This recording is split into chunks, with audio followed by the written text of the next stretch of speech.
Working with young people is exciting to me because they're so creative. They haven't been necessarily jaded by the world. A lot of people haven't come in and said, no, you can't do that. Like, they're still willing to think big. I feel like sometimes their focus can be narrow and they think that this is the way to go, but when they are able to discover other things in them, then it's like the sky is the limit. And so I just love that. Whereas with older people, they start allowing reason and common sense to come in, and so then they stop dreaming. Whereas young people, they don't stop. And so I just love that. I just see a society of people, women, who are just at the top of their game, spiritually, mentally, financially, relationship-wise in all areas. And they are exemplars for other people to follow.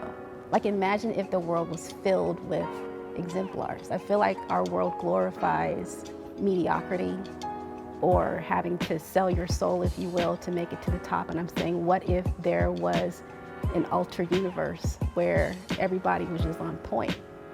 And then young people would have that as the example to look for. I really feel like if you can't see it, you can't become it.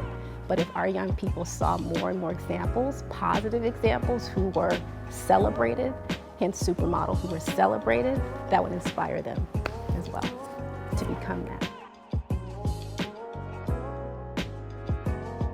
The main problem that I'm seeking to solve with my organization is racial wealth inequality.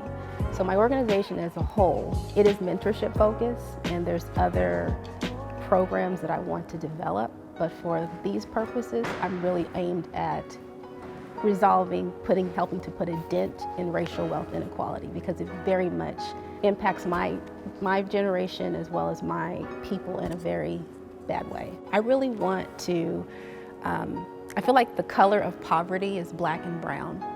I want to change that, or that's not the color that comes to mind, or those aren't the people that you think of when you think about poverty. I want us to be exemplars, to be models of excellence, business excellence, real estate juggernauts, someone I can go to that knows the best places to invest in. That's what I see for my community.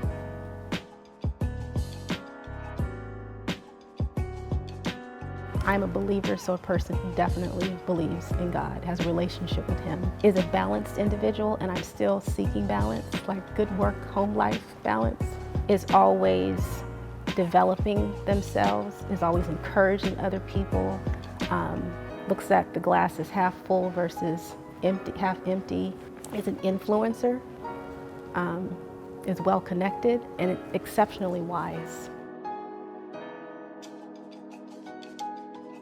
In terms of key contributors to racial wealth inequality, or things that help to build wealth, are entrepreneurship, successfully owning a business, having private investments or real estate.